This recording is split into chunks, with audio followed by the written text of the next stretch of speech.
अस्सलाम वालेकुम, welcome class. आज हमने क्या करना है, जैसे कि पिछली क्लास में मैंने आप लोगों को चीज़ें बताई थी कि लिटरेचर रिव्यू के बारे में चीज़ें बताई थी। फिर उसके बाद मैंने आप लोगों को ये फ्रेमवर्क के बारे में बताया था। तो फ्रेमवर्क आप लोगों का कितना होगा, किस तरीके से होगा, क्या क्या चीज़ें होंगी उसमें, अब वो सारी चीज़ें हमें डिस्कस करनी है। जैसे कि आप लोगों को मैंने कहा था कि भाई आप लोगों को फ्रेमवर्क बनाना है। फ्रेमवर्क क्या किस तरीके से बनाना है, जैसे काफ़ी स्टूडेंट कंफ्यूज हो रहे थे कि फ्रेमवर्क में होना क्या चाहिए, कौन सा फ्रेमवर्क बनाए। भाई आप लोगों को जो फ्रेमवर्क मैंने कहा है आप लोगों को, तो वो फ्रेमवर्क आप लोगों को, जैसे कि मैं बोर्ड पे लिख रहा हूँ, जो लिटरेचर रिव्यू आप लोगों ने किया था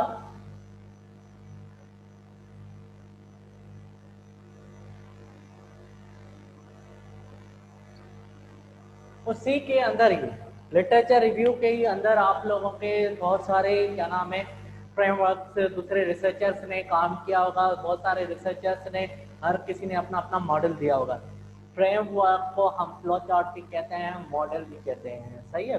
तो जैसे कि आप लोगों को वो चीज़ें परफॉर्म करनी है, मीन्स वो फ्रेमवर्क बनाना है। अब फ्रेमवर्क ये नहीं है एज इट दूसरे का कॉपी करना है, वो नहीं। जस्ट आप लोगों को करना क्या है, दूसरे के फ्रेमवर्क को समझना है। जो टॉपिक जिसके तहत आप लोगों ने लिटरेचर रिव्यू किया है, मीन्स 20 रिसर्च पेपर जो लोग आप लोगों ने किए हैं, वो आप लोगों को क्या करना है कि उसी से रिलेटेड कोई फ्रेमवर्क बनाना है। मीन्स आप लोगों ने जस्ट फॉर एग्जाम्पल, जैसे कि मैं कह रहा हूँ कि अपना व्हाट्सएप पर मैंने रिसर्च पेपर आप लोगों को बताया था कि डिस्ट्रॉय व्हाट्सएप मैसेज। अब मैं क्या करूंगा, उसका फ्रेमवर्क मुझे बनाना है कि उसका किस तरीके से करूंगा। जैसे कि फॉर एग्जाम्पल सेंड वाला बटन मैंने उसमें लगा दिया था, फिर उसके बाद दूसरा इसमें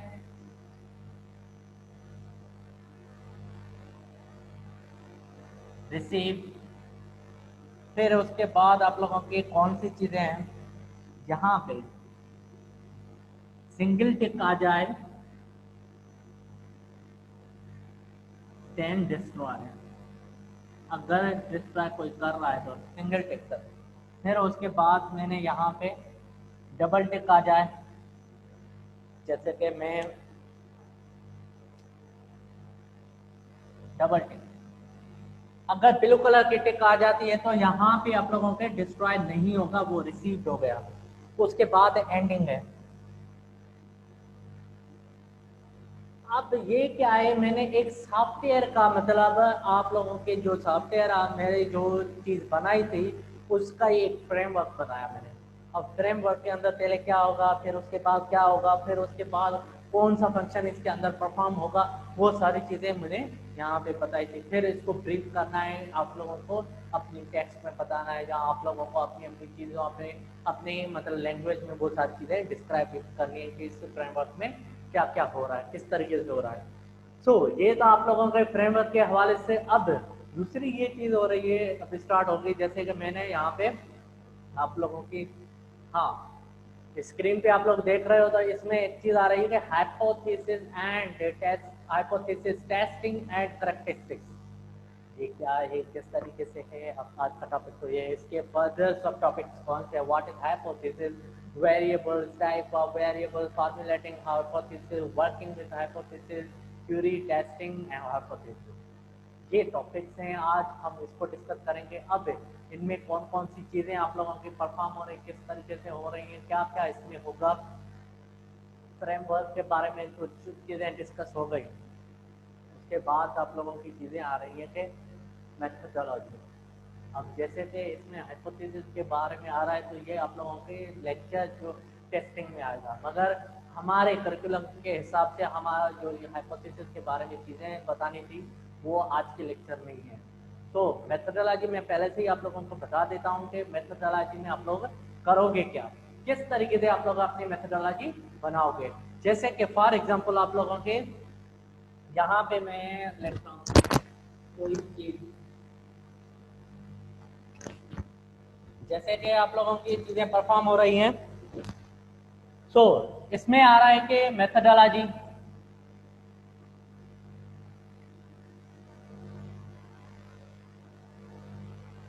जैसे कि मेथडोलॉजी में आप लोगों की कौन सी चीजें हैं, किस तरीके से हैं, आप लोग मेथडोलॉजी क्या परफॉर्म करोगे। मेथडोलॉजी का मतलब क्या है? मेथडोलॉजी आप लोगों के मीन्स वेज, किस तरीके से जा रहे हो, किस तरीके से काम करोगे, कौन सी चीजें परफॉर्म करोगे, उसमें कौन कौन सी चीजें आप लोगों ने ऐड की है, किस तरीके से आप लोगों ने वो काम परफॉर्म किया है। फॉर एग्जाम्पल आप लोग एक एग्जाम्पल ले लें, यूनिवर्सिटी तो आते हो आप लोग, सही है, यूनिवर्सिटी आते हो तो आप लोगों ने क्या किया था, जैसे कि तैयार हुए थे, तैयार होने के बाद हर किसी के पास अगर कोई अपनी अपनी गाड़ी है तो वो अपनी गाड़ी में जाएगा, फिर दूसरी ये यूनिवर्सिटी गेट तक आ जाएगा, फिर यूनिवर्सिटी गेट के बाद वहाँ से उतरेगा, फिर अपनी चेक कराएगा, टेक कार्ड चेक करवाएगा, फिर उसके बाद अंदर आएगा, फ्रंट डेस्क से पता करेगा कि क्लास कब है या कौन सी है, किस जगह पे है, मतलब आप लोग अपनी चेक करोगे, फिर उसके बाद आप लोग क्लास में आ जाओगे। ये क्या किया था आप लोगों ने, मेथडोलॉजी आप लोगों ने जो प्रोसेस परफॉर्म किया था, जस्ट लाइक एल्गोरिथम, आप लोगों ने जो स्टेप बाय स्टेप चीजें परफॉर्म की है। मेथडोलॉजी भी आप लोगों की इसी तरीके से है, आप लोग इसी तरीके से आप लोग चीजें परफॉर्म करोगे। जैसे कि मैंने आप लोगों को ये बताया था कि मेरी दूसरी रिसर्च थी Sindhi text categorization using support vector machine. अब मैंने उसमें कौन सा काम किया था, किस तरीके से किया था, मैंने एक सिंधी न्यूज़पेपर है, काविश न्यूज़पेपर आप लोगों ने सुना होगा, तो उसमें मैंने क्या किया था, वो सारी काविश न्यूज़पेपर है, पूरी की पूरी काविश न्यूज़पेपर है। अब पूरी पूरी काविश न्यूज़पेपर तो है, उसमें अगर मैं चाहता हूँ कि मुझे, मेरे पास इतना टाइम नहीं है, मुझे सिर्फ इंटरेस्ट ही क्राइम वाली रिपोर्ट में है, मैं चाहता हूँ कि जस्ट मैं क्राइम वाली रिपोर्ट पढूं। आप लोगों ने काविश न्यूज़पेपर या उर्दू न्यूज़पेपर में भी आप लोगों ने काफी हद तक ये देखा होगा कि जगह जगह पे, एक जगह पे कौन सी रिपोर्ट लिखी है, दूसरी जगह पे दूसरी रिपोर्ट, तीसरी जगह पे तीसरी रिपोर्ट, मतलब इस तरीके से मतलब चीजें लिखी हुई होती है, मतलब एक सीक्वेंस वाइज चीजें नहीं होती। तो मैंने क्या किया था, अगर इनकेस हम लोगों में से कोई ऐसा है बंदा कोई जिसके पास इतना टाइम नहीं है, वो जस्ट इंटरेस्ट की क्राइम वाली रिपोर्ट में दिखा रहा है, तो मैं जस्ट क्राइम पे क्लिक करूं तो क्राइम से रिलेटेड चीजें आ जाए, क्राइम से रिलेटेड आप लोगों की चीजें परफॉर्म हो जाए, वो चीजें बस सामने आ जाए, वो ही मैं रिपोर्ट पढ़ूँ। जैसे कि फॉर एग्जाम्पल मुझे क्राइम से लेके उसको छोड़ के वगैरह फॉर एग्जाम्पल फैशन वाली रिपोर्ट से पढ़नी है, फैशन वाली कौन सी है, किस तरीके से और क्या क्या आज फैशन के बारे में चीज़ें आई थी, या आप लोगों के दूसरी ये रिपोर्ट आ गई थी भाई किसी की चोरी हो गई थी, चोरी से मीन्स आप लोगों ने वो किसी ने मैं धाड़ा लगा के या किसी का कत्ल हुआ या किसी की दूसरी चीज़ें मतलब रिपोर्टें हो गई, सो या पॉलिटिकली आप लोगों की रिपोर्टें हो गई। सो ये क्या है, किस तरीके से है, वो मैंने क्लिक किया तो उसके बाद वो सारी चीज़ें परफॉर्म हो गई। मैंने क्या किया था, वो अपना एक मैकेनिज्म बनाया था, मीन्स एक न्यूज़पेपर मैंने ली थी, सॉफ्ट कॉपी में न्यूज़पेपर ली थी, फिर वेबसाइट की तरह मैंने अपनी चीज़ें अपना डेमो बनाया था, क्योंकि रिसर्च के लिए वो रिजल्ट्स आप लोगों को निकालने लाजिम है। फिर मैंने डेमो बनाया था, फिर उसमें क्या किया था कि अगर ये न्यूज़पेपर है, अब मैं क्राइम वाली बॉक्स को या मेन्यू को क्लिक करता हूँ तो फिर उसके बाद दूसरी चीज़ें मेरी फिल्टराइज हो रही हैं, क्लस्टरिंग हो रही है या नहीं हो रही, वो चीज़ें मैं देख रहा था। फिर उसके बाद हुई तो फिर मैंने रिजल्ट निकाला, हाँ पॉजिटिव रिजल्ट है, फिर उसमें मैंने टाइमिंग वगैरह देखी, टाइमिंग कितनी है, और उसके बाद दूसरी क्या चीज़ें इसमें मोस्ट इम्पोर्टेंट थी, वो सारी चीज़ें मैंने उसमें परफॉर्म की थी। अब तो ये तो चीज़ें हो गई मेथोडोलॉजी के हिसाब से। आप रिजल्ट के बारे में, जैसे कि हाइपोथेसिस एंड टेक्स्ट करेक्टरिस्टिक्स आप लोगों की, जैसे कि सिंपल सा एग्जांपल आप लोगों का हाइपोथेसिस के बारे में दे दूं। हाइपोथेसिस है क्या? हाइपोथेसिस मींस रिजल्ट, किसी भी रिजल्ट को प्रिडिक्ट करें, कोई भी चीज़ आप लोगों की प्रिडिक्ट हो, मीन्स मैं कोई प्रिडिक्ट करना चाहता हूँ कि भाई ये प्रिडिक्टली मीन्स आप लोगों के रिजल्ट आ सकते हैं। जैसे कि इसकी डेफिनेशन पे आ जाएंगे, डेफिनेशन में आप लोगों को चीज़ें बता रहा है कि hypothesis is a tentative statement about the relationship between independent and dependent variables। Tentative में कभी भी चेंज हो सकती है, प्रिडिक्टर मतलब आप लोगों की प्रिडिक्ट से ये भी एक चीज़ आ रही है कि जैसे कि आप लोगों ने देखा होगा कि भाई आज बारिश होगी, नहीं होगी, या नहीं हो रही, या उस दिन बारिश नहीं, आज तूफान आ रहा है, या इस तरीके से फिर तूफान नहीं आता भी, वो प्रिडिक्टेटिव होती है। मतलब टेंटेटिव वो कभी भी चेंज स्टेटमेंट हो सकती है, ये नहीं है कि कांस्टेंट हो गई। जैसे कि आप लोगों का सूरज है वहाँ पे ईस्ट है उभरता है, फिर वो वेस्ट में डूबता है, सो इसी तरीके से नहीं है कि मतलब कांस्टेंट चीज़ है, ये चेंज होती रहती है। हाइपोथेसिस में भी आप लोगों की इसी तरीके से वेरिएबल्स के प्रयास पे है, तो वो relationship independent and dependent variables के हिसाब से वो चीज़ें दिखाता है। फिर हाइपोथेसिस में दूसरी चीज़ें आ रही है, hypothesis is important in the casual study. to determine the cause and effect of the independent and dependent variables. Casual study means कोई भी स्टडी हो गई, मीन्स आप लोगों ने ऐसे ही कोई कैजुअली कोई स्टडी आप लोगों ने उठाई, फिर उसके बारे में रिजल्ट वगैरह आप लोगों ने चीज़ें अपनी डिस्कस की। उसके बारे में आप लोगों की दूसरी चीज़ आ रही है कि जैसे कि hypothesis must be tested using the appropriate statistical procedure depending on the nature of the hypothesis statement and nature of data। ये लाजिम होना चाहिए जो हाइपोथेसिस आप लोगों को यूज कर रहे हो, टेस्ट कर रहे हो, उसका अप्रोप्रिएट स्टैटिकल प्रोसीजर हो। मीन स्टैटिकल मीन्स आप लोगों के वो स्टेटमेंट या आप लोगों के जो वेरिएबल्स आप लोगों ने लिए हैं वो सही सही तरीके से होने चाहिए। फिर उसके बाद आप लोगों की चीज़ें आ रही है कि या उसके hypothesis statement and nature of data, उस डेटा से मिलती जुलती चीज़ें हो। ये ना हो कि आप लोगों को वो डेटा के साथ वो चीज़ें मिलती भी नहीं है, फिर उसके बाद आप लोग कहोगे कि यार इसका तो रिजल्ट सही नहीं आ रहा, ये तो बता ही नहीं रहा सही। Not all research must have hypothesis. जरूरी नहीं है कि सभी रिसर्च में आप लोगों की हाइपोथेसिस होनी चाहिए, ये जरूरी नहीं है। ये कभी कभार किसी रिसर्च में, ज्यादातर आप लोगों के उसमें जो मैनेजमेंट साइंस वालों के जो रिसर्चेज होती हैं उसमें आप लोगों के ये हाइपोथेसिस लगती हैं। बाकी ज़्यादातर कंप्यूटर साइंस वालों में इतनी नहीं लगती चीज़ें ये, क्योंकि उसमें नीड नहीं पड़ती इस चीज़ की। फिर उसके बाद आप लोगों के आगे वेरिएबल्स के बारे में हम लोग देखेंगे, तो वेरिएबल्स में आप लोगों की कौन सी चीज़ें हैं। जैसे कि वेरिएबल्स में आप लोगों की चीज़ें आ रही है कि any concept that can have 2 और मोर वैल्यूज, मीन कोई भी कॉन्सेप्ट हो जिसमें 2 और मोर वैल्यूज, एक दो से ज़्यादा वैल्यूज हो, कोई भी उसको क्या कहते हैं, हम वेरिएबल कहते हैं। वेरिएबल फेनोमेनन और इवेंट दैट इज मेजर्ड और मैनिपुलेटेड इन रिसर्च। फेनोमेनन और इवेंट मींस कोई भी फेनोमेनन हो आप लोगों का, या मींस कोई आइडिया हो, या दैट इज मेजर्ड एंड और मैनिपुलेटेड इन रिसर्च, जिसके हम चीज़ों को घुमा फिरा सकें। मीन्स अब किसी जगह पे वो वेरिएबल्स डाल दिया हमने, क्योंकि वो एक्चुअल डेटा कभी कभार हमारे पास नहीं होती, फिर हम क्या करते हैं वो वेरिएबल्स उसमें इंसर्ट कर देते हैं। उसके बाद आप लोगों की चीज़ें आ रही है कि something that varies among subjects और रेस्पोंडेंट्स।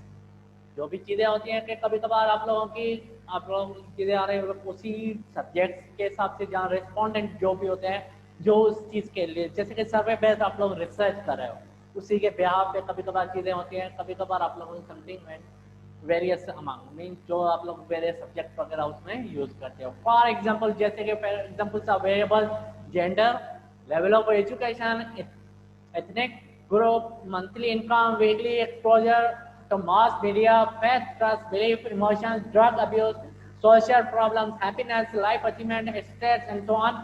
ये क्या एग्जाम्पल्स हैं, ये आप लोगों क्या है वेरिएबल्स हैं।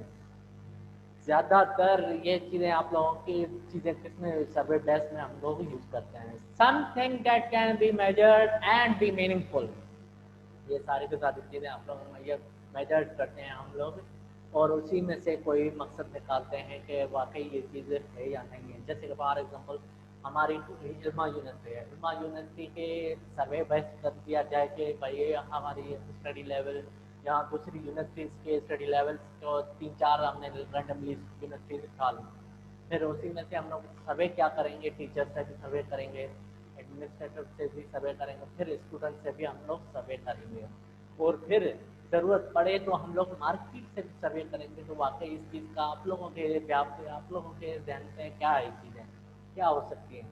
तो वो क्या है कि एक रिसर्च है, उसमें वो आप लोगों पर वो वेरिएबल वो सारी चीज़ें आप लोग रखोगे कि भाई कि कितने लोगों ने क्या रेस्पॉन्स दिए थे, किसी ने क्या रिप्लाई दिया था आपको चीज़, तो सारी चीज़ें आप लोग नहीं सर्वे बेस में कंपेयर करोगे। उसके बाद आप लोग वेरिएबल्स में कुछ चीज़ें ये भी आ रही है, variables can take more that one value. वही चीज़ें जो प्रीवियसली मैंने आप लोगों को अभी 2 और मोर वेरिएबल्स के हवाले से बताई थी। The more precisely a variable is measured, the more useful the measurement is। जो precisely हो मीन छोटा से छोटा हो, इतना ज़्यादा ना हो, बड़ी बड़ी लंबी चीज़ें ना हो, सिंपल सी चीज़ें हो। रिसर्च का मकसद क्या है, रिसर्च पेपर का नट शेल में आप लोगों ने मतलब चीज़ें बतानी है, डिस्क्राइब करनी है अपनी मीन से, ये आप लोगों की क्या चीज़ें हैं, किस तरीके से है, वो आप लोगों ने काम क्या किया था, वो ज़्यादा बड़ी चीज़ें नहीं लिखते हैं। बड़ी चीज़ें हम तब लिखते हैं जब रिपोर्ट हो कोई या कोई थीसिस हो आप लोगों की, उसी में हम लोग ज़्यादा बड़ा चढ़ा कर हम लोग लिखते हैं। उसके बाद independent variable DV means dependent variable, the outcome of a research study depends on the experimental treatment। Mean जो भी आप लोगों का आउटकम रिसर्च करने के लिए एक्सपेरिमेंट ट्रीटमेंट के हिसाब से भी होता है। मीन जो भी आप लोगों के जो रिजल्ट्स आप लोगों ने निकाले एक्सपेरिमेंट किए उसके रिजल्ट क्या निकले थे उसके ब्याह पे आप लोग उसका आउटकम लिखोगे तो इसका आउटकम ये आया। जैसे कि मेरी अपनी रिसर्च थी, मैंने जो हिंदी पे जो टेक्स्ट की थी उसकी मतलब मैंने बताया था कि भाई इसकी 98% एक्यूरेसी है, मीन सही तरीके से बता रहा है। 2% उसमें है कि मार्जिन है कि मैं भी गलत थोड़ा बहुत अल्फाज नहीं मिल रहे उसको, तभी उसमें 2% ये चीज़ें आ रही। ये किस तरीके से पता मैंने पता चली कि वो सारी की सारी चीज़ें मैंने चेक की उसमें। फिर उसके बाद आप लोगों ने independent variable IV independent variable treatment और condition under control studied by the researcher. Independent variable क्या है? ट्रीटमेंट और condition under control study by the researcher, जो रिसर्चर्स हैं जिन्होंने पहले से वो स्टडी की हुई हो इंडिपेंडेंटली। मीन्स उसको हमने उठा दिया फिर उसके ही रिसर्च कर लिया हमने कि पता है कि इसने वाकई ये चीज़ें प्रूव की है क्या नहीं की है। कभी कभार इस तरीके से भी होता है कि जैसे कि मेरी रिसर्च है, मैं भी इनके आगे जाके वो सही तरीके से साबित ना हो, मैंने गलत भी की हो, वो उस टाइम पे जिस टाइम पे मैंने की थी उस वक्त तो सही थी, आगे जाके बहुत ज़्यादा से ज़्यादा वो चीज़ें आ गई, ज़्यादा से ज़्यादा फैसिलिटी आ गई, ज़्यादा से ज़्यादा नई एडवांटेजेस है, टेक्नोलॉजी आ गई, तो अब उसको उस थ्योरी को उसी चीज़ों को मैं अपनी उसी में चेक कर रहा हूँ तो मेरे रिजल्ट ही गलत निकल रहे हैं। तो मेरी रिसर्च खराब नहीं हुई, मेरी उस वक्त सही थी। अब जाके दूसरी ये है कि कोई इम्प्रूवमेंट बता सकता है कि भाई इसका जो इम्प्रूवमेंट है इसकी ये हो सकती है, इसकी रिसर्च ये है। एक्चुअल रिसर्च का मकसद ही ये है कि आप लोग उसमें न्यू न्यू एडवांटेजेस या एडवांसमेंट उसमें लाएं, उसमें देखें कि कौन सी चीज़ें बेहतरी है। जैसे कि शुरू में ही आप लोगों ने देखा होगा कि शुरू से हम पढ़ते आ रहे हैं कि भाई कंप्यूटर कमरे जितने इतने बड़े जो होते थे बहुत सारे, और उसमें बहुत बड़ी बड़ी एसीज वगैरह की नीड पड़ती थी हमारा ठंड की, और ये कंप्यूटर की एक एक चीज़ के लिए मतलब वेट करना पड़ता। ऐसे ऐसे रिसर्च हुई, उसको मोर कंप्राइज करके अब तो हम पॉकेट कंप्यूटर भी यूज़ करते हैं। जैसे कि मोबाइल फ़ोन है, मोबाइल फ़ोन भी क्या है, ये आप लोगों का मिनी कंप्यूटर ही है। सेम हर चीज़ आप लोगों के कंप्यूटर की तरह इस मोबाइल फ़ोन में भी आप लोगों के पास हर वक्त अवेलेबल है। इसलिए आप लोगों की दूसरी चीज़ें इसमें आ रही हैं कि जैसे कि variable, there are many types of variable in cause and effect term. The independent variable is the cause and the dependent variable is the effect. जैसे कि इसमें चीज़ें आ रही स्टडी हैबिट्स, फैक्ट ग्रेड, जो भी आप लोगों के ज़्यादा से ज़्यादा कोई अपनी स्टडी को टाइम देगा तो जाहिर सी बात है वही चीज़ें आप लोगों के ग्रेड पे इफेक्ट करेंगी। सेम इसी तरीके से मैं आप लोगों को एक अपनी तरफ से सजेशन दूंगा, वो ये है कि जैसे कि फॉर एग्जाम्पल आप लोग ज़्यादा से ज़्यादा कोई कहता है कि भाई मैं सारी रात नहीं पढ़ सकता, कोई कहता है कि मैं चना सारी रात पढ़ रहा हूँ फिर मेरे ग्रेड से इतने अच्छे आते हैं, ये इस तरीके से ज़रूरी नहीं है। जब दिल करे आप लोगों का वो रिसर्च करने का या कोई पढ़ने का, वो चीज़ उस टाइमिंग पे पढ़े। ज़्यादा चीज़ मतलब अपने आप को हेडेक नहीं देना है।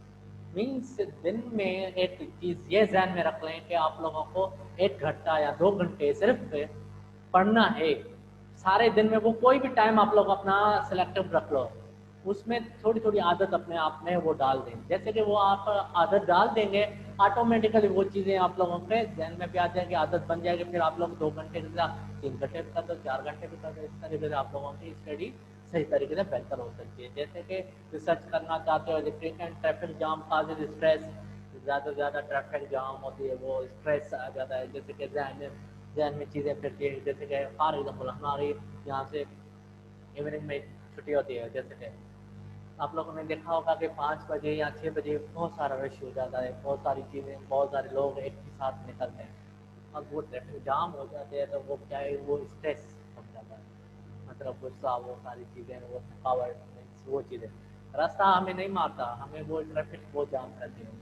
इसी तरीके से ज़्यादा इस पे वो नहीं करें, ट्रैफिक जाम नहीं करें, अपने स्ट्रेस नहीं दें खुद को।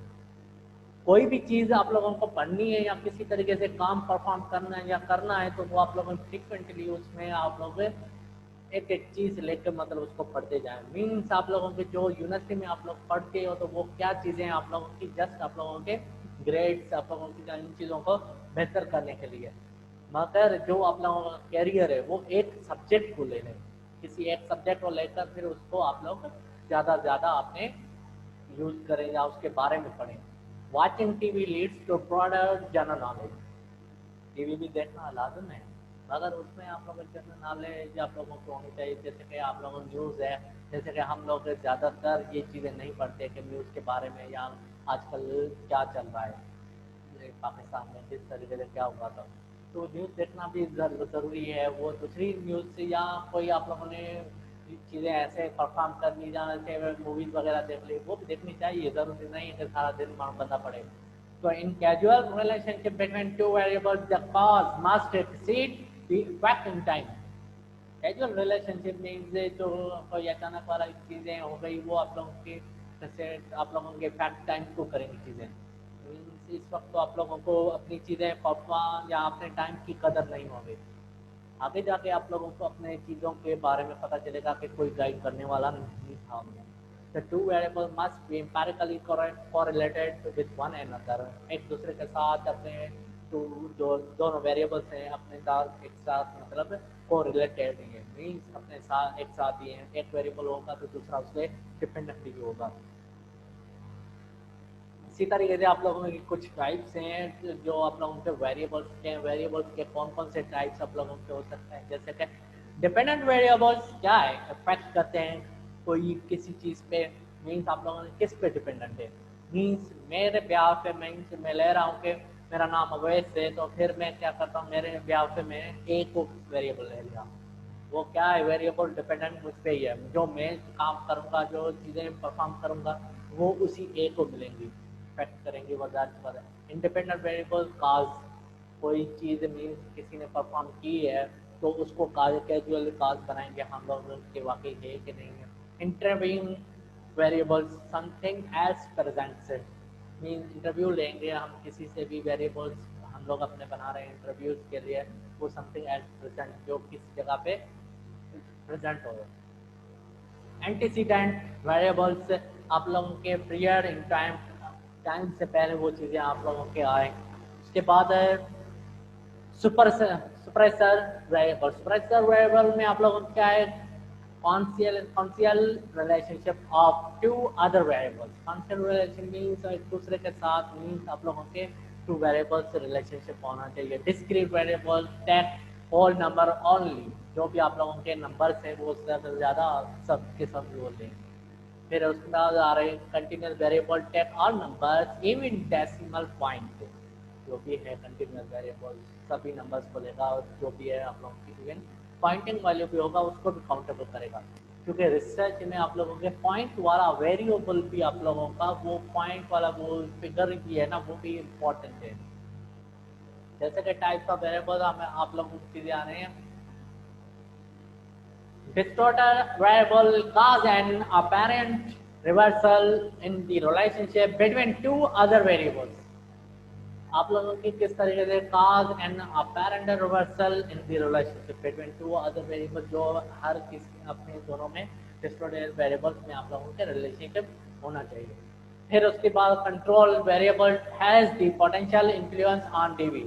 Dependent variable कंट्रोल जो उस पर डिपेंडेंट हो उस पर कंट्रोल हो। डिपेंडेंट वेरिएबल पे potential and influence on dependent variable पे।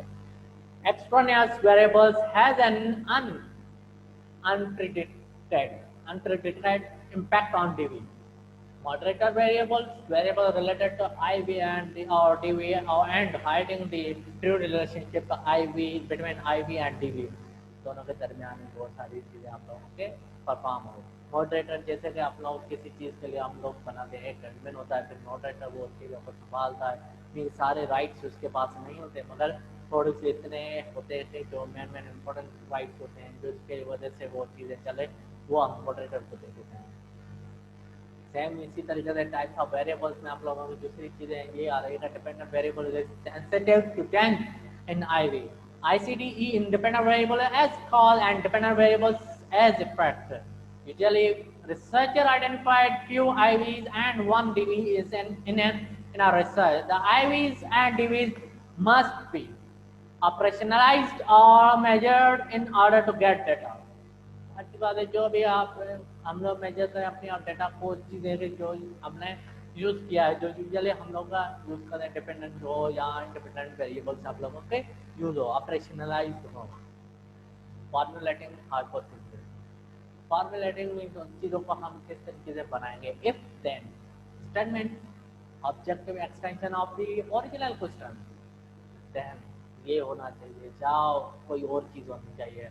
Extension of the original question, जो ओरिजिनल क्वेश्चन आप लोग यूज कर रहे हो उसका कोई ना कोई एक्सटेंशन हो. उसके बाद आ रही चीज़ है in a testable form using proper statistical procedures. जैसे कि इसमें एक चीज़ आ रही है कि testable form using proper statistical procedure, जो आप लोगों के प्रोसीजर स्टैटिकल प्रोसीजर आप लोग यूज़ कर रहे हो उसमें आप टेस्टिंग जो स्टैटिकल रिजल्ट्स आप लोगों ने डाल दिए हैं वो सारी चीज़ें. राइट फ्रॉम पास्ट रिसर्च, जो पिछले प्रीवियस में की चीज़ें हुई है, जैसे कि एआई है या रिसेंटली मैंने जो रिसर्च की है वो एआई पे. एआई आप लोगों के बिजनेस में किस तरीके से इन्वॉल्व कर रही है और लोग इसको क्यों नहीं अडॉप्ट करें. काफ़ी कंपनीज वाले अभी तक इस चीज़ को अडॉप्ट नहीं कर रहे हैं. क्यों? क्योंकि सीखना पड़ेगा या उसमें कोई और मज़ीद चीज़ें इम्प्लीमेंट करनी पड़ेगी या और मज़ीद उसमें काम करना पड़ेगा. जैसे कि वो क्या है कि प्रीवियसली देखी, फिर ऐसे ऐसे कुछ कंपनी या यूनिवर्सिटीज उसमें एआई पे आ रही है, वो उस पर परफॉर्म कर रही है चीज़ें. जैसे कि इसमें आप लोगों की चीज़ें आ रही है अ टेंटेटिव थ्योरी और supposition provisionally adopted to explain certain facts and to guide in the investigation of others, hence frequently called a working hypothesis. Tentative theory, supposition means provisionally जो adopted हुई थी, explain उसको explain करें facts, certain facts उसके आगे, फिर to guide in the investigation of others, जो दूसरे लोगों ने उसमें इन्वेस्टिगेशन की थी उसके रिजल्ट्स को देखना है वाकई उसने सही की है नहीं किया. अगर कोई उसमें कोई चीज़ें ऐड करनी है चेंज करनी है तो वो भी उसमें हम कर सकते हैं. And frequently called working hypothesis, जो हम प्रिडिक्ट करते हैं चीज़ें रिजल्ट क्या हो सकते हैं इसके, फ्रीक्वेंटली उसको चेक करते हैं जाएंगे उसके रिजल्ट क्या क्या हो सकते हैं. फॉर्मुलेटिंग हाइपोथेसिस में आप लोगों की चीज़ें आ रही है. Hypothesis are single tentative guesses could hence assumed for use in devising theory or planning experiment intended to be given and given a direct experimental test when possible. जो हाइपोथेसिस आप लोग डायरेक्ट एक्सपेरिमेंटल जो आप लोग use करें predict करें तो वाकई ये हो सकता है, मीन्स ये काम करेगा ये नहीं करेगा, वो सारी चीज़ें आप लोग डायरेक्टली उसमें बता सकते हैं, एक्सपेरिमेंट कर सकते हो. कभी कभार ये भी होता है कि हम लोग वो चीज़ें परफॉर्म नहीं करते हैं, हम लोग ऐसे ही बता देते हैं कि भाई इसका रिजल्ट ये पॉसिबल हो सकता है. अब करेंगे तो वाकई उससे मतलब 19-20 तो होगा मगर नियरली वैसे रिजल्ट आ जाएंगे. तो सेम इसी तरीके से आप लोगों ने two types of hypothesis, null hypothesis, H0 statement of no difference और रिलेशनशिप. इसमें क्या होता है कि आप लोगों को स्टेटमेंट या नो डिफरेंस कोई भी नहीं होता है, सेम वही स्टेटमेंट हम लोग उसके लिख देते हैं जैसे कि प्रीवियसली किसी और ने काम किया हो. अल्टरनेटिव और रिसर्च हाइपोथेसिस HA हम जो लिखते हैं जैसे कि हम लोग अपने परफॉर्म करेंगे तो वो HA का मतलब यहाँ पे क्या होगा, अल्टरनेटिव, और रिसर्च हाइपोथेसिस का अल्टरनेटिव ये होगा, मीन्स उसने तो ये यूज़ किया है उसका अल्टरनेटिव में ये लिखा हूँ, फिर उसके आगे मैंने स्टेटमेंट. और H1 फिर स्टेटमेंट ऑफ डिफरेंस और रिलेशन, मीन्स सेम भी हो सकती है वो डिफरेंस भी हो सकती है आप लोगों की स्टेटमेंट. सेम इसी तरीके से फॉर्मुलेटिंग हाइपोथेसिस में hypothesis possess a relationship between different factors. The relevant data are collected from the right source that will confirm or refute the hypothesis. The data should be in the suitable level of measurement. There should be enough data to conduct statistical procedures. सारे के सारे चीज़ों का मकसद ही ये है कि आप लोगों के जो सुटेबल डेटा आप लोग यूज़ कर रहे हो अपने स्टैटिकल प्रोसीजर बनाने के लिए या आप लोग स्टैटिकल अपनी रिसर्च करने के लिए, सुटेबल हाइपोथेसिस जो उसी के साथ आप लोगों के रिलेवेंट हो, ऐसा ना हो कि उसमें वो चीज़ें परफॉर्म ही नहीं हो रही और आप लोगों ने ये चीज़ें लिख दी या उसमें कर दी.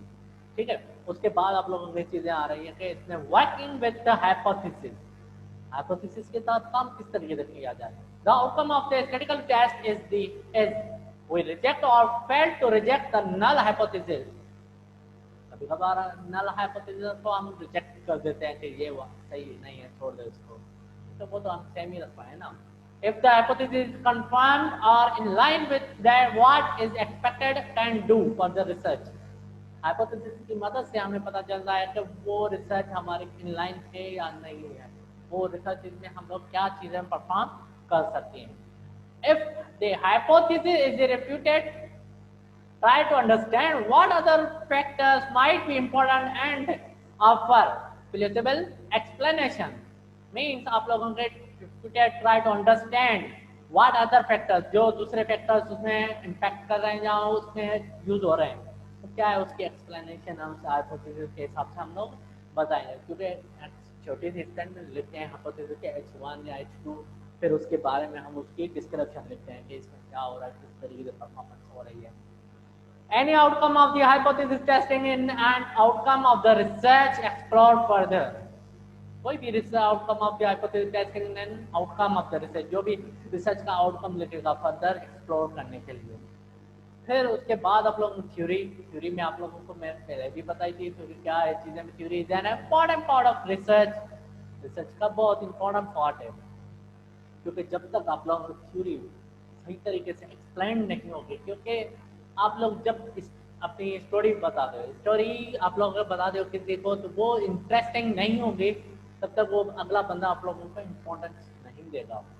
सेम ही इसी तरीके से आप लोग जो थ्योरी आप लोग यूज कर रहे हो, वो थ्योरी आप लोगों की मतलब फैक्ट होनी चाहिए, वो आप लोगों की स्टोरी बेस्ड होनी चाहिए।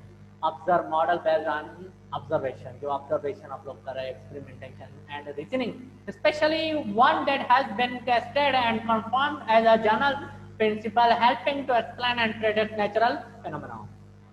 जैसे कि आप लोगों के जो भी ऑब्जर्वेशन आप लोगों ने की है, reasoning specially that one has tested confirm, जो आप लोगों ने कंफर्म किए चीज़ें, वो आप लोगों को सही तरीके से उसमें परफॉर्म करके लिखनी भी है, उसको बयान भी करना है। फॉर एग्जांपल मैं कोई चीज़ बना रहा हूँ किसी चीज़ के, मतलब कोई चीज़ मैंने कोई बनाई है, मतलब कुक की है, तो मैंने क्या किया है, एक मतलब हलवाई बनाया है फॉर एग्जाम्पल, हलवाई बनाया, तो अगर वो रिप्रेजेंटेशन उसकी अच्छी नहीं है, मीन्स वो दिखने में अच्छा नहीं है, खाने में तो टेस्टी है, दिखने में अच्छा नहीं है, तो मैं उसको टच भी इतना नहीं करूँगा। जब तक कोई कोर्स करेगा उसको फिर टेस्ट करके चेक करूँगा। इसी तरीके से रिसर्च पेपर भी इसी तरीके से, उसकी जब तक रिप्रेजेंटेशन अच्छी नहीं होगी कोई उसको पढ़ेगा भी नहीं। मेन रिप्रेजेंटेशन कहाँ से पता चलेगी, एक तो आप लोगों को टॉपिक्स होना बेहतर होना चाहिए, फिर उसका एब्स्ट्रैक्ट बेहतर होना चाहिए, फिर उसके बाद उसमें ग्राफिकली रिप्रेजेंटेशन लाजम होनी चाहिए, पिक्चर्स वगैरह लगी हुई हो, उससे मतलब इंटरेस्ट पैदा होता है कि भाई वाकई इसका रिसर्च इतनी अच्छी है, तो इसी वजह से ही वो रिसर्चर्स उसको पढ़ते हैं। रिसर्चर पढ़ेगा ही तो हमारे रिसर्चेस को साइट करेंगे ना, अदरवाइज कोई साइट ही नहीं करेगा, मीन्स कोई एज अ रेफरेंस तौर पे हमारे यूज ही नहीं करेगा रिसर्चेस, तो कोई फायदा नहीं है। सेम इसी तरीके से मेरी रिसर्चेस के तकरीबन 67 साइटेशन हो गई हैं, मीन्स लोगों ने, दूसरे लोगों ने एज अ मतलब रेफरेंस तौर पे मेरी रिसर्च को भी यूज किया है, ये एक एतराज की बात होती है। तो इसी तरीके से ये साइटेशन और मजीद बढ़ती जा रही है। तो ऑर्गेनाइजेस इंफॉर्मेशन, जो इंफॉर्मेशन आप लोग यूज करें वो इसको ऑर्गेनाइज करना चाहिए। Health explain past events phenomena, predict new events what will happen. New events phenomena जो आप लोगों ने पास्ट इवेंट्स है उसको एक्सप्लेन करें, फिर उसके प्रेडिक्ट से न्यू इवेंट्स, जो न्यू इवेंट हैं वो आप लोगों के जो भी क्या कर रहे हैं, किस किस तरीके से हो रही हैं चीज़ें, प्रेडिक्ट कर वो उसको सही तरीके से परफॉर्म करके लिखते आए हैं। फिर उसके बाद टेस्टिंग हाइपोथेसिस में आप लोगों की कौन सी चीज़ें आती हैं, जैसे कि किसी चीज़ को हमने परफॉर्म कर दिया, जैसे कि पूरी डेफिनेशन को तो मैं नहीं पढ़ रहा, मैं जस्ट इसका कॉन्सेप्चुअल वे बताता हूँ कि इसमें आप लोगों सिग्निफिकेंट ऑफ टेस्ट, जो टेस्ट आप लोग कर रहे हो उससे रिलेटेड कौन सी है, प्रोबेबिलिटी आप लोगों की कौन सी इसमें यूज हो रही है, मीन्स कौन से रिजल्ट हो सकते हैं, वो अप्रूव हो चुके हैं या नहीं हुए, वो सारी की सारी चीज़ें हमें हाइपोथेसिस के तहत ही पता चलती हैं। जैसे कि इसमें टेस्टिंग हाइपोथेसिस, नल हाइपोथेसिस में आप लोगों की क्या होनी चाहिए चीज़ें, जैसे कि मैंने प्रीवियसली आप लोगों को इसमें बता दें, इसमें डेफिनेशन में सारी चीज़ें लिखी हुई हैं, वो ये आप लोग खुद भी पढ़ सकते हो। इससे रिलेटेड कोई क्वेश्चन आप लोगों को आ रहा है तो आप लोग मुझसे कभी भी किसी भी वक्त आप लोग एज ए CR के थ्रू पूछ सकते हो। जैसे कि इसमें आप लोगों की चीज़ें ऑपरेशन एंड डेफिनेशन से आप लोगों की कौन कौन सी डेफिनेशन से आ रही हैं, किस तरीके से ये फिक्स होंगे, किस तरीके से सेट होंगे, वो सारी चीज़ें इसमें हाइपोथेसिस में आप लोगों की बयान की गई हैं। हाइपोथेसिस द रिसर्च हाइपोथेसिस में आप लोगों की कौन सी चीज़ें हैं, H1 में आप लोगों की कौन सी चीज़ें हैं वो आप लोग इसमें चेक करोगे इसमें। और दूसरी ये चीज़ आ रही है बिहेवियरल साइंसेज में आप लोगों की कौन सी हाइपोथेसिस आप लोगों किस तरीके से फैक्ट करेंगे, वो सारी चीज़ें आप लोगों के इसमें चेक की जाएंगी। फिर उसके बाद रिसर्च हाइपोथेसिस में H1 में आप लोगों की सेम उसी तरीके कौन कौन सी नॉलेज इसमें ऐड होगी। इसमें कुछ possible outcomes in hypothesis testing में आप लोगों की कौन सी चीज़ें हैं possible outcomes, accept, reject, correct, error, correct, ये भी पॉसिबल है। इसी तरीके से भी आप लोग अपने टेबल्स बना सकते हैं हाइपोथेसिस से रिलेटेड, या तो वो उसके साथ मैच करेंगे या तो क्या करेंगे एरर आएगा, रिजेक्ट हो जाएंगी चीज़ें, सही है। उसके बाद आप लोगों की एरर्स टाइप 1 एंड टाइप 2, ये एरर्स के टाइप्स हैं, ये आप लोग का डेफिनेशन में खुद भी पढ़ सकते हो, तो इसको पढ़ लीजिएगा। तो इसमें क्या क्या चीज़ें अगर किसी को समझ में नहीं आ रही तो वो आप लोग मुझसे पूछ सकते हो ड्यूरिंग जूम पे हम लोग जो क्लास स्केड्यूल करते हैं।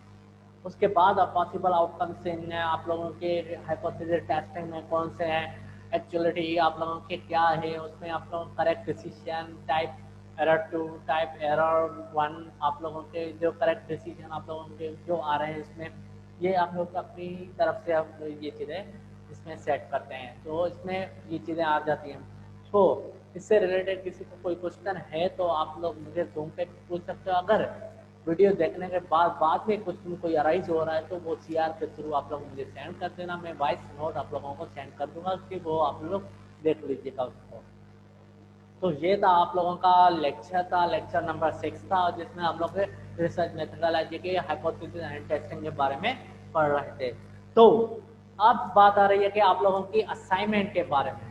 आप लोगों के असाइनमेंट के बारे में आप लोगों की कौन सी चीज़ें हैं, जैसे कि मैं आप लोगों को बता दूँ, सेम इसी तरीके से आप लोगों के चीज़ें आ रही है। जैसे कि हम लोगों ने मेथोडोलॉजी, तो अब दूसरा स्टेप आप लोगों को परफॉर्म करना है फ्रेमवर्क के बाद। फ्रेमवर्क के बाद आप लोगों को मेथोडोलॉजी करना है।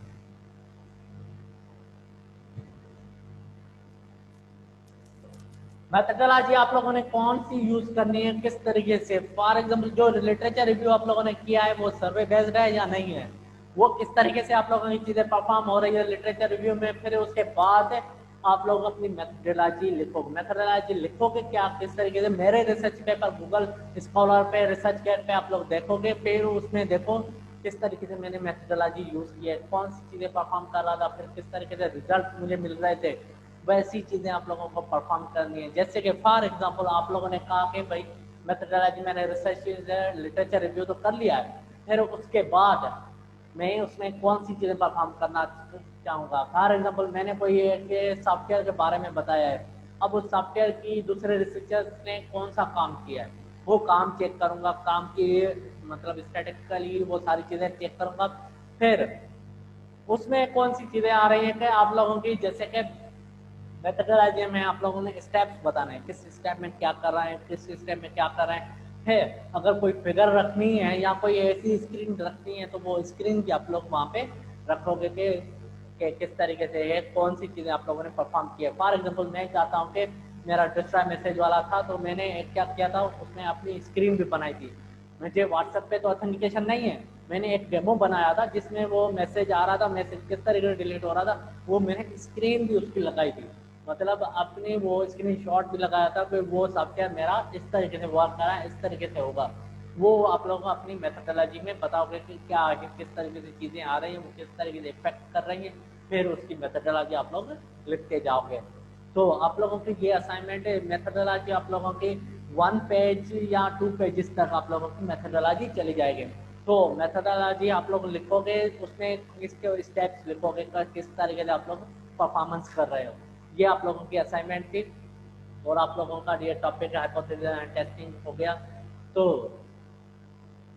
आज का लेक्चर जो था हमारा लेक्चर नंबर 6 वो आप लोगों का ख़त्म हो गया है। फिर नेक्स्ट लेक्चर में लेक्चर नंबर 7 में हम मिलेंगे।